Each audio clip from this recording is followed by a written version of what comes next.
Hey Scorpio, welcome to your weekly forecast from March 20th through the 26th. This is going to be for Scorpio sun, moon, and rising. Please excuse the candle glare here. I've tried several times to wipe the camera lens, but I can't seem to get rid of this light glare, so we're going to go with it. Let's see what's coming up here for the Scorpio collective, Scorpio sun, moon, and rising. Keep in mind this is a general reading, therefore, not every single message will resonate, and that's okay. Take what does, leave what doesn't. You may need a private reading. We're going to see what's coming up here for the Scorpio collective. The first card coming up is the Temperance card. This is a major arcana card. So, major arcana cards are going to come up anytime that this is a significant new chapter in our life. It's a defining moment. And so, there's going to be a lot happening in terms of crossroads that might be coming up, decisions we're going to be making, things directly connected with life lessons, what we came here to learn, what we came here to accomplish. And so, Temperance card also is very much about divine working through us, being a channel for change, for healing, as well as stepping onto life path. So there's a lot of energy, I would say, significant energy that can come through us when we're in this temperance mode, or we're dealing with a situation or a time where we're in this energy. This is also a card associated with Sagittarius. Some of you could be dealing with a Sagittarius sun, moon, or rising. That may be a very significant person at this time in your life. If you have Sagittarius placements, there could be big changes and big shifts happening for you in those houses and in those areas of your life. But this is very much a card about divine timing, and just like coming into the flow of things. And the feeling I'm getting with this card, with the Scorpio collective, is that a lot of you are going to be in the energy where you're just letting things be. Like, you're just letting things be. You're like, I'm not going to push anything super hard. I'm not going to chase after anything. Like, if it's meant to be, it's going to be. All I can do is just show up, right? Show up. I'm here, and just doing what I'm doing, and allow universe to move things, allow God to move things. I'm just going to show up and do my part and not worry about having to steer anything, direct anything, force anything, allowing things to just kind of pan out the way that they're meant to be. So I feel a sense of surrender here, but like surrender in a very liberating way, or a very faith-based way. Like, you just have this knowing and this feeling like it's all going to work out. It's all going to work out, and it's in the best and highest good.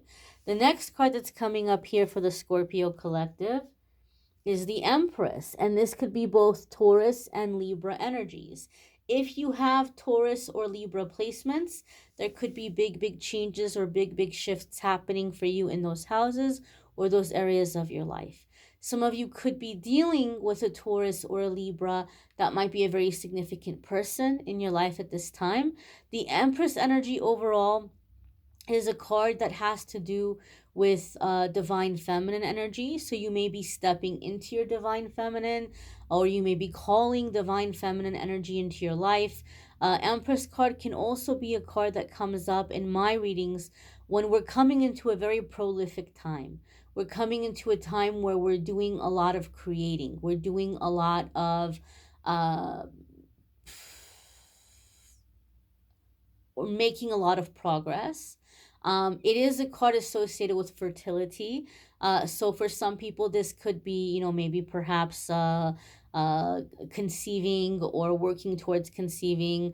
But with that fertile energy, right, that's not only limited to like physically having babies, because not everybody has that goal, or not everybody is inclined, at whatever stage you are in your life, you might not be looking to have babies. But in this fertile creative energy, this is why this is a card I associate with like prolific energy. So you're coming into a time of creation, producing. You're producing a lot more.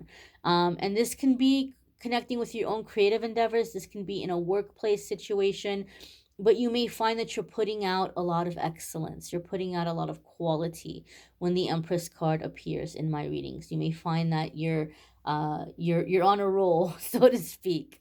The next card that's coming up here for the Scorpio collective is the King of Wands. Now, a lot of fire here. I'm curious how many of you may be on the Scorpio Sagittarius cusp, because we've got a lot of fire here. King of Wands is definitely oftentimes associated with fire sign masculine energy. So that would be Leo, Sagittarius, or Aries. Again, if you have any of those placements, you might be kind of focusing on those houses right now, or you could be dealing with a person who is a fire sign.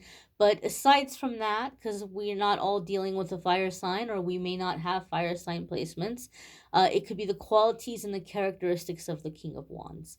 So, the King of Wands is going to be the kind of person who creates opportunities, who makes things happen.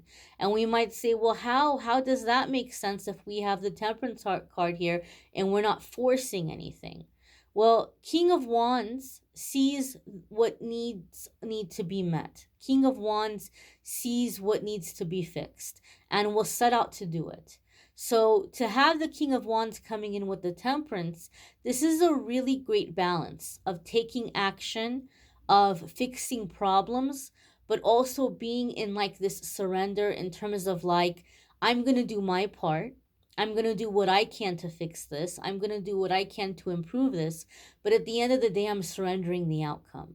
I'm not going to, uh, you know, uh, push myself to extreme limits. I'm not going to, stay up all night about these things. I'm just going to do my part, do what I feel is going to help the situation, and I'm going to be in that balance. So, to have the Temperance card and the King of Wands could be a wonderful work life balance, especially here with this Empress. You might be on a roll, you might be putting out a lot of good stuff, but you might also be in the mindset of, again, being in this balance. Just because I'm on a roll, it doesn't mean I have to keep going and not sleeping and not resting and not having a life.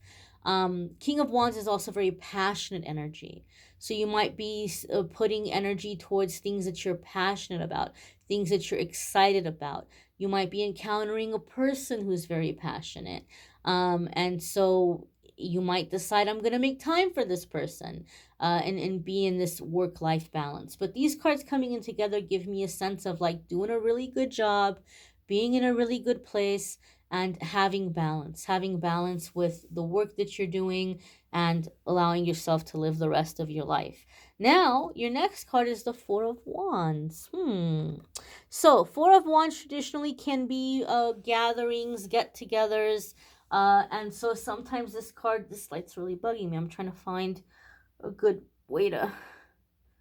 Uh. Four of Wands can be gatherings, get togethers, parties, things of this nature. It's also a card associated with marriage. And so with the Four of Wands, you might have invitations coming in this week, even if they're not for this week. Maybe you're getting an invitation for something that's happening in a few weeks or in a couple of months even. But Four of Wands sometimes comes up to say, you need to accept the things that you're being invited to, that these are going to be good for you in terms of building friendships, community, having a good time, meeting people that are going to be significant in your life. So, Four of Wands sometimes comes up to say, be sure to accept invitations. Now, also, with the Four of Wands, it's a card that comes up for me a lot of the times when I'm pulling cards for myself, and I'll get Four of Wands a lot. um there have been times I've pulled this card and I've gotten a proposal, so there could be a proposal, but also I've seen the Four of Cards come up when like I'm coming into a time where I'm feeling very grounded, I'm feeling very rooted, like I'm starting to feel very comfortable in like where I'm at, or I'm getting a really good handle on things. And so that can be happening here for some of you, just from my own personal experience. You may be feeling like a sense of creating home, like wherever you are, you're home within yourself. You have a good sense of security, stability. So you may be coming into a time of like really secure, stable energy. This is also a card that comes up for me in my readings when I see people are breaking out of like a lover cycle. And so sometimes it's like we'll have really significant connections with people, and it might feel like, this is such a soulmate, there's such a big connection here, but how come, the relationship is not moving towards marriage or living together? And it could be because you have a strong connection with each other, but you're not headed in the same direction in this lifetime. You don't have the same priorities, you don't have the same principles, you don't have the same values. So it's hard for a relationship like that to take root, even though there can be a lot of affection, even commitment. You all may be very committed to each other, but like it just never seems to take root. And so when I see Four of Wands, sometimes it's saying you're breaking out of that lover cycle, and you're finding yourself aligned with a person that you can make a home with, that you can have mutual friends with, that you can make a life with. So for some of you, it can be coming in this way. You might want to check out your other placements. Some weeks your other placements might resonate more than your sun sign. There's a playlist in the description that will take you to those. There's also a playlist in the description that will take you to the love readings if you want to check those out. And if you would like to schedule a private reading with me, links in the description that will take you to my scheduling page, calendly.com/amethystangelite, and you can schedule a private reading with me there. I thank you all for watching, liking, sharing, commenting, subscribing. Hope you all have a fabulous week ahead. Take care, my darlings.